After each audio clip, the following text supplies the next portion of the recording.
నమస్తే, నా పేరు కంజర్ల రేణుక. నేను 13వ డివిజన్ నుండి కార్పొరేటర్గా పోటీ చేస్తున్నాను.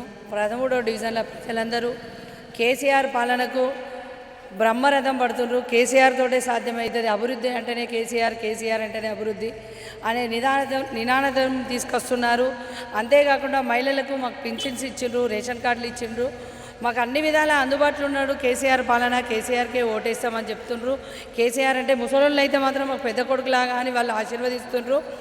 కేసీఆర్ తోటి అభివృద్ధి అవుతుందనే ఉద్దేశంతో ప్రతి ఒక్కరూ ఏ ఇంటికి పోయినా అమ్మా నీకు ఓటేస్తాం, మిమ్మల్ని గెలిపిస్తాం, ఏదైనా కేసీఆర్ తోటే సాధ్యమవుతుందని అంటున్నారు. కాబట్టి ఖచ్చితంగా భారీ మెజార్టీతోటి మేము గెలుస్తాము.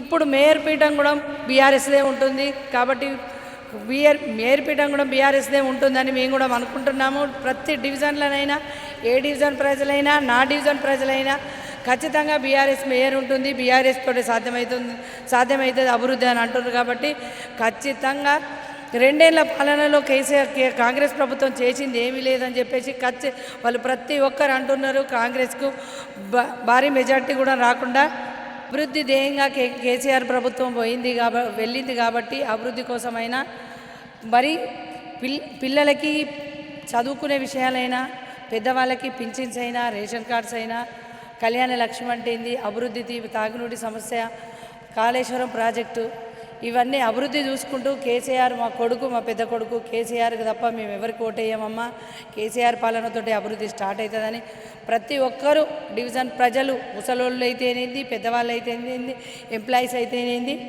కేసీఆరే కావాలని కోరుకుంటున్నారు. కాంగ్రెస్ ప్రభుత్వం 2 ఏళ్ళ చేసింది ఏమీ లేదని చెప్పి వాళ్ళు నిర్ధారించారు. కాబట్టి ఈసారి మేయర్ పీఠం మాదే, బీఆర్ఎస్దే. మేయరే కాకుండా నెక్స్ట్ సీఎం కూడా మా కేసీఆర్ గారే ఉంటాను. గత 2 సంవత్సరాల నుండి కాంగ్రెస్ ప్రభుత్వం ఏం చేసింది లేదు. కాబట్టి మేమందరం టీఆర్ఎస్కే ఓటేయాలని నిర్ణయించుకున్నాము. మా వార్డు మెంబర్స్ అయినా ఎక్కడైనా కానీ మా రేణుకక్కని గెలిపించాలని నిర్ణయించుకున్నాము. ఖచ్చితంగా ఈసారి టీఆర్ఎస్ మాత్రమే వస్తుంది, టీఆర్ఎస్ఏ గెలుస్తుందని మేము అందరం నమ్ముతున్నాము. అందరం కూడా రేణుకక్కకి సపోర్ట్ చేస్తున్నాము.